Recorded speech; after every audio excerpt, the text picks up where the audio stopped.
భారత్ ఇంగ్లాండ్ల మధ్య జరుగుతున్న రెండో టెస్టు మొదటి రోజు ఆట ముగిసింది. తొలి రోజు ఆట ముగిసే సమయానికి 6 వికెట్ల నష్టానికి 336 పరుగులు చేసింది భారత్. జట్టులో ఓపెనర్ బ్యాటర్ యశస్వి జైస్వాల్ అజేయంగా 179 పరుగులు చేయగా మిగతా బ్యాటర్లు విఫలమయ్యారు.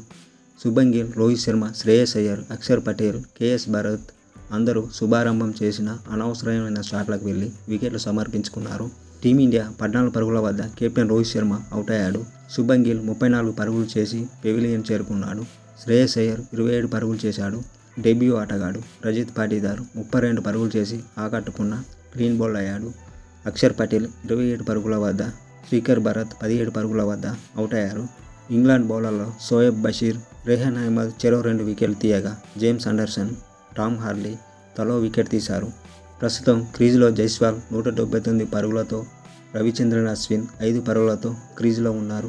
కాగా రెండో రోజు డబుల్ సెంచరీ సాధిస్తాడని యశస్వి జైస్వాల్ ధీమాగా చెబుతున్నాడు. 172 పరుగులు చేసిన అతడు ఈ మ్యాచ్లో తన వ్యక్తిగత అత్యధిక స్కోరు 171ను అధిగమించాడు. ఇప్పుడు క్రికెట్ అభిమానులు మరుసటి రోజు యశస్వి నుండి డబుల్ సెంచరీ చేయాలని ఆశిస్తున్నారు.